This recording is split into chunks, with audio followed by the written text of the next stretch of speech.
Ooh. Look at this. Okay, good. Right.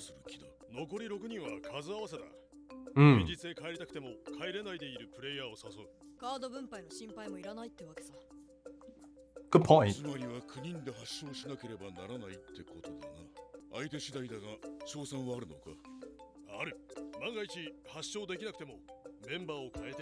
Right, right.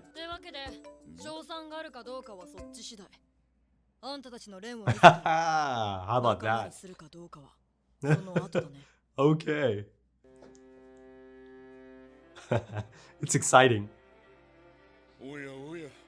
Yeah, that's right. Whoa. Whoa. The reactions.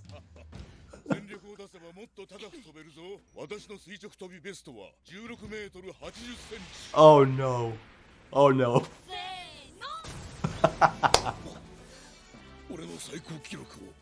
Yeah.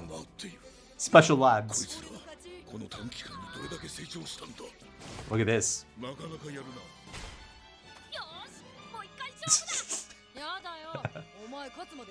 Yeah, it's in his nature.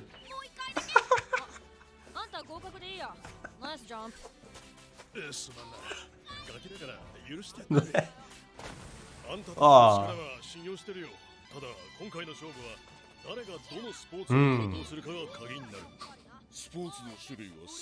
Half of them.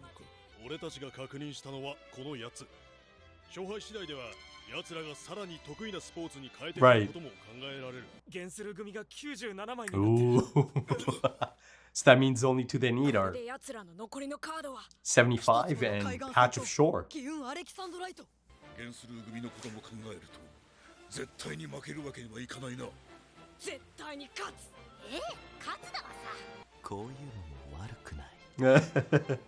Oh. Let's go. Right, they've briefed him, of course.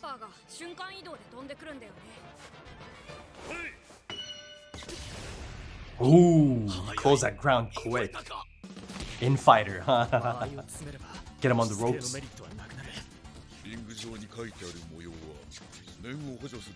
Ooh. How cool.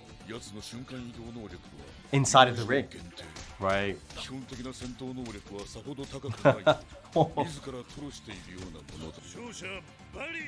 Batty. Okay, it's a bit of a sweep.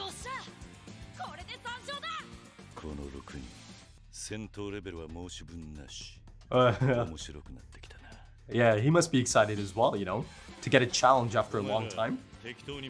Ooh. Ah.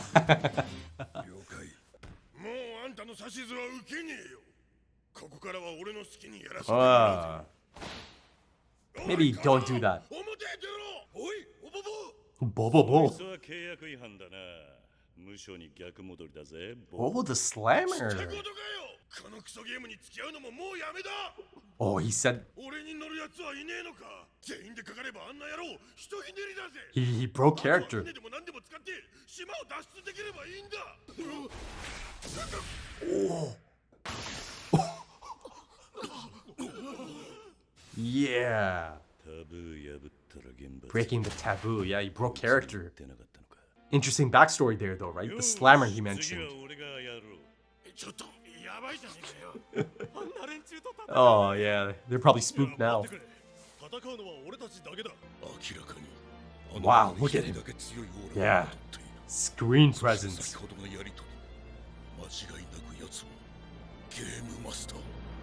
Yeah. Ooh. Oh. This, I was talking about this. This dude's a monstrous emitter. Yeah. Just him by himself, and then of course, his emissions. Ah. Yeah, it didn't matter.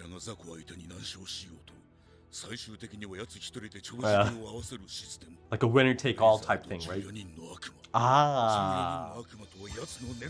Okay, I kept thinking it's those guys. 俺たちだけでやろうよ。命がけなんだから、やれる人だけでやろう。こっちは6人でも構わないでしょ。いや、そうはいかないな。8人対決の時はちゃんとその人数でやって。Rules are rules. 15人の仲間を集めさせた。Yeah, right. 仲間だったんだろう。ボボボって人が。ボボボ。殺されなきゃいけないほどの何をしたっていうんだ。Ooh, interesting. 強盗殺人、強姦殺人。That explains the slammer. 11件だったかな。現実だよ、ここは。このゲームは現実で行われているんだ。これはゲーム内に入ってプレイしていると信じ込んでいる者にも聞かせてはいけないタブー。ボボボはそれを破ったから処刑された。Great shot. レイザーはゲームマスター。実在する人間だよ。このゲームを作ったやつの一人ってことだ。Go on. Go on. Go on. Ah, okay. That's how they got them here. 脱走の先導までやらかした。極刑は当然。ここが現実？現実ってことは、じゃあまさかジンもこの中にいるの？グリードアイランドの中に。ジン？そうか。やっぱりお前が。Oh, okay. He didn't know. お前が来たら手加減するなと言われてるんだよ。Of course. お前の親。Yeah. Gone? That should get him excited. いいよ、行かせろ。それじゃあ試合が。俺が3人分になる。Oh. Okay. そっちもやってることだ。問題ないだろう。Nice. 問題ない。これで8対8だ。しかし俺の投げたボールが敵の選手 A に当たって跳ね返り、そのボールが逆に俺の味方の選手 C に当たって床に落ちた場合、アウトになるのは選手 C となる。cool. その場合、The final hit. ボールをキャッチしてたら A の方がアウトってことでいいんだな。いかにも。Okay. 何か質問でも。外野の選手が当ててもアウトは取れんの？もちろん取れる。レディー。 Can't believe there's an intense dodgeball game about to take off. Go on, kill. 先手はくれてやるよ。Ooh, nice. やった。 Sniped him. オッケー。2匹目。 Hold on, boys. Hold on. You'll see. 準備 OK。お前たちを倒す準備が整ったって言ったんです。面白い。やってみろよ。 He's gonna catch it. Quite easily. 片手で止めやがった。反撃開始だ。 Oh shit. Oh, prepare yourself. 遠くから。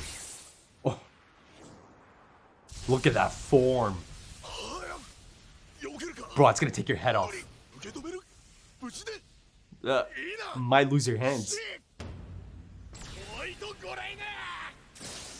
Oh, he switched out. Yeah, that could have been him. Man beasts. Oh, look at the look in his eyes. Decimated. Whoa. Yeah. このイメージは一朝一夕で拭いきれるものではない。ましてやこの試合中に克服することは不可能。Oh, look at this. なんちゅう高速パス。 Oh. Oh no. 早すぎる。 Tesgera. Oh, he got smoked. Oh, man, I heard some cracks.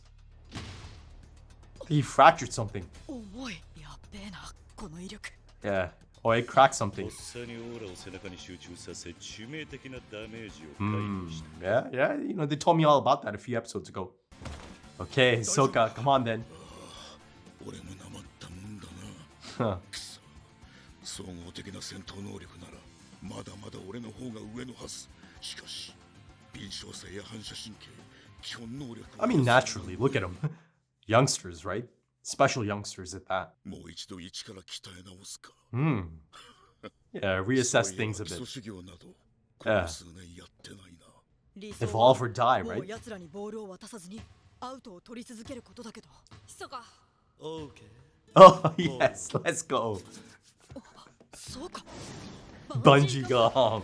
ぶつけたボールを手元に引き寄せることができる。最後に内野に残ってたやつがボールに当たった瞬間、バックって言って復活するのはあり？なしです。 Mm, 一瞬とはいえ内野がゼロに right, なりますから、 right. その時点で負 That け team, です。 yeah, automatically loses た then, だ right? し最後の一人がボールに当たるのとほぼ同時に Right as it's about 外野 to. の誰かがバックを宣言して復活するのはありです。ひそか。あ、分かってるあいつは最後だな Oh, great shot.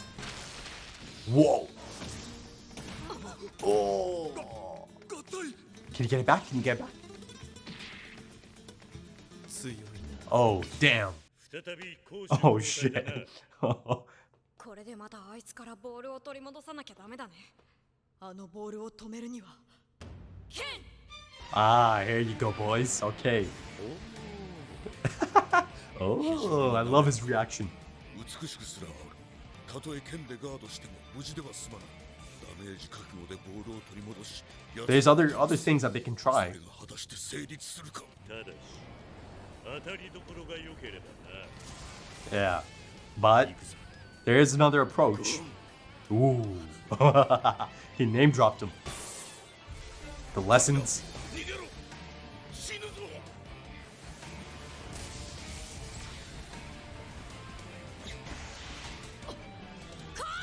Ko. Oh. Knocked out of his boots. 全然平気じゃねえだろ。こうで手と頭をガードしちゃった So he was able to. 足の踏ん張りが全然効かなかった。次は取る。 Ah. That's a spirit, my boy. ゴンの闘志に Yeah, he is fired up. I was just about to say, look at this. Okay, yeah, I mean, that's got to be one of the most fun and entertaining and engaging episodes of the anime so far. Right? I mean, that is just, it's an absolute blast. Especially because of, the cast of characters that kind of came together in this episode. All of them taking part in the same scenes, right? Sharing the same scenes. It really kind of felt like a treat. It's one of those moments that, it kind of builds towards, and then, you get the payoff, and the payoff is just so damn fun. I mean, essentially, I got a taste of, or maybe a glimpse of, perhaps the greatest dodgeball game ever played. I mean, of course, it's a little bit spicy as well because of the nen that is a part of it, but yeah, this is, at the end of the day, a game of dodgeball. But it was so damn fun, so damn fun. And yes, it turns out that indeed, Razer does not need any of these people, right? And these people have now been confirmed to be death row inmates, right? So now I have a bit of backstory on that, because, up until this point, I was a little bit, not confused, but again, a little bit in the dark about these people. I mean, it was kind of clear to me that, okay, these are people, right? Given their behavior. And then, of course, in the last one, they're actually using nen as well, right? They are capable of using nen. So now I have a really clear picture, right? And you can say that, Razer is actually even kind of acting as warden as well, right? And he certainly executes one of them, like legitimately executes them. And it really is quite swift and efficient, right? He makes an example for the rest as well. I mean, of course, the rest are not trying to step out of line or anything, but he did it right then and there. It's quite the scene. And then, of course, in addition to that, if you look at the other side, us, the audience, and then, of course, Gon, Killua, and that crew, they get a look at how Razer functions, right? The things he's capable of, right? It was just kind of like a switch that goes off, because his disposition is really quite lovely, isn't it? Razer, that is. He's really quite smiley. He's really quite wholesome. But yeah, he's capable of that as well. And now, they get to see it Of course, it really spooked, the add-ons being, the ones that kind of made up the numbers, but they're not really good enough to compete, right? But the thing is, these are people that made it to Greed Island, right? So they had to pass a test, or actually, no, not all of them came through, Tezagera, right? Him judging all of those, new people that they hired, for the tycoon. And I love how, once again, Killua kind of turns it, right? Killua can have that petty streak in him, right? Though, of course, this time it was more so about, okay, they actually had a chance to go there and test it out, right? And kind of get an understanding for, okay, this is the level, right, of Razer and his devils, and ultimately the actual devils in the myth or the legend of, Razer and the 14 devils ends up being his emissions, right? So yeah, at the end of the day, he doesn't need any of these other people, right? To go back and finish up my point on that, he can do it himself, right? He can do it himself. And the crazy thing is, initially I thought, he'd be able to take on the first group that showed up, right? The first attempt. He should be able to take them on by himself. But no, he can take on a group that includes Hisoka as well, right? In addition to Gon, Killua, Bisky. And then, of course, you've also got Tezagera, who did find himself to be a little bit out of his depth, or, he kind of had a bit of a reality check, especially in comparison to, youngsters, up-and-comers such as Gon and Killua, who he kind of gets to see excel and progress at an alarming rate, right? Really, really quite the exponential incline in that progression, because you kind of get to gauge it. He gets to gauge it because he was there, right? He got to look at them before they go into Greed Island, right? And once upon a time, or rather at one point, he didn't deem them good enough. He didn't deem them, tough enough, just not ready enough, essentially, to be hired by the tycoon to go into Greed Island for this mission. But then, within days, he saw a drastic improvement already, right, in their displays of Hatsu. And of course, that got them the pass to go into Greed Island. And now he gets to see them once again since then. And, the progress that he's seeing on display is just tremendous, right? It's jaw-dropping, really. They're easily able to perform certain things that Tezagera has clearly dedicated a lot of time and effort to, right? Just like that. And, at one point, our spiky-haired boy, again, who had really quite the, crucial role in this episode as well, or at least a lot of, focus or screen time until he ends up getting traumatized by Razer's, strike. Let me take a swing at the name. It's Gorinu, right? Gorinu. I think it's close enough. But yeah, you see that this is someone that is quite the hunter. Really is quite the Nen user. Given the fact that he did not showcase his actual abilities up until it was kind of like, okay, this is the last resort. And yeah, once it got to that point, then he showcases that, okay, he can do something similar to Razer, right? As far as Nen abilities go. So it kind of goes back to that notion of not playing your hand too early in terms of your Nen abilities, right? You're not trying to put it out there. You're not trying to show it off. The longer you have the element of surprise on your end, the better it is, right? As far as Nen abilities go. Now, I'll come back to the dodgeball match in a bit. And the thing is, like I said, it really kind of gave me a taste of it, a glimpse of it, right? It's the beginning stages of it. It feels like I'm in for, just a great episode or two to follow up on this. And I'm really, really quite excited to see this. And you see that Gon is really, really quite into it by the end as well, right? Especially once it becomes clear to Gon that, okay, once again, Jing is, he is making things challenging. He's not going easy on him. He made the request of his friend Razer to not go easy on him at all, to not hold back at all, from the sounds of things. Hell, that even made Razer excited, right? The moment he clocks, so this is Jing's son. So I suppose, Killua dropping Gon's name in the last episode didn't actually register.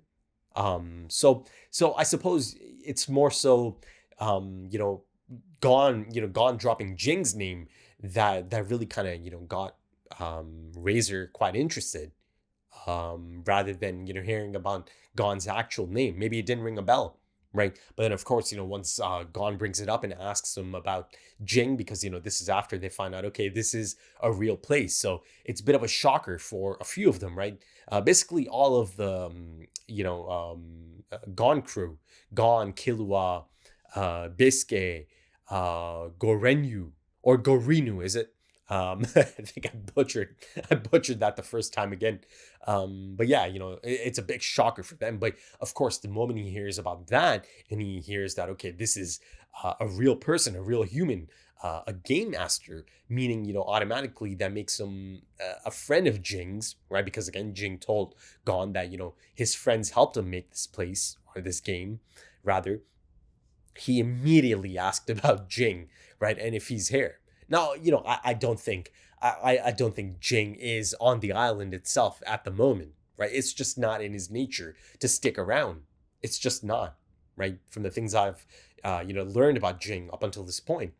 But yeah, the moment he dropped that, it's, really truly game on now, right? And it's not anything personal. It's not as if, Razer is trying to kill Gon or anything. This is just something he promised, right? And once again, the fact that Jing does tell Razer to not go easy on him, to not take it easy on him, it just goes to show once again that, Jing just wants him to be ready, or he wants to provide as many opportunities to kind of experience the life of a hunter, the path of a hunter, how difficult it can be, how challenging it can be, and how dangerous it can be, right? It really truly can be a matter of life and death in almost all situations out there for hunters, right? So, it's not a path that is going to be, sugar coated at all. And again, the way Jing kind of has this set up, this path that he does have, laid out for Gon is essentially, okay, if he's good enough, if he is, ready to be a hunter, he's more than ready to kind of go down this path that's been laid out for him, right? And the next step in this path is coming up against Razer. But yeah, the one guy ends up becoming a little bit too restless, and he's done with all of this, right? He didn't want to put on that act anymore. He didn't want to be in character anymore. And he ends up breaking taboo. Now, this idea of, death row inmates being utilized in this manner isn't something new. I saw it back in Trick Tower as well, right? There it was essentially them potentially getting their sentence reduced. Here they didn't really specify anything in terms of, okay, at the end of the day, they are death row inmates, and the crimes committed by the one that ended up dying are heinous crimes. Essentially unforgivable crimes, right? Death row inmate for a reason. But, they cut some kind of deal, and they got a lot of these death row inmates to become part of the game, right?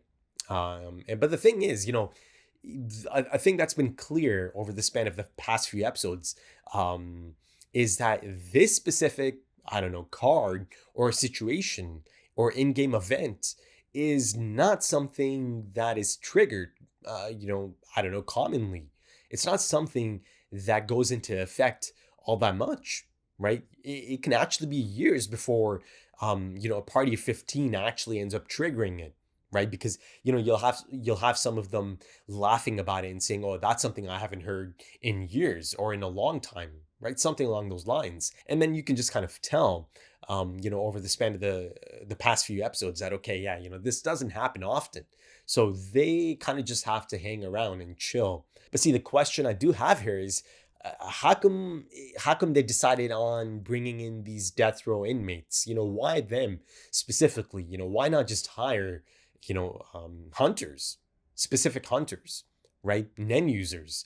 that are just normal people, perhaps people that are not responsible for these heinous crimes or capable of these crimes, even.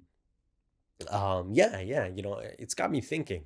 Um, I mean, of course, if you have to be on the island for a long time, right? So I don't know, maybe it's not as simple as I'm making it out to be. Maybe it's not that enticing to be on that island for that long of a time, right? Even if you are paid handsomely, perhaps. So I guess it's more so of like, okay, you know, instead of being in jail or being in prison, this is how you can spend the rest of your time, right?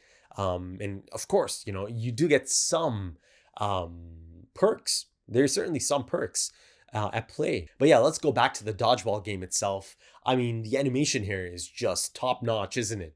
Right? There's some fantastic sequences throughout this episode, or at least in the second half of this episode. I mean, the art direction and the animation is really quite strong for the most part, in most episodes even, right? Of course, some more than others, but yeah, it's really, really quite engaging and striking. And it's utilized really quite effectively in these situations as well, right? Really dynamic camera movements and angles and body movements and all of that. And there's a really, stylistically, there's a really great approach there as well, really engaging approach to, this specific competition, dodgeball, right? A lot of movement, a lot of high speed movement as well.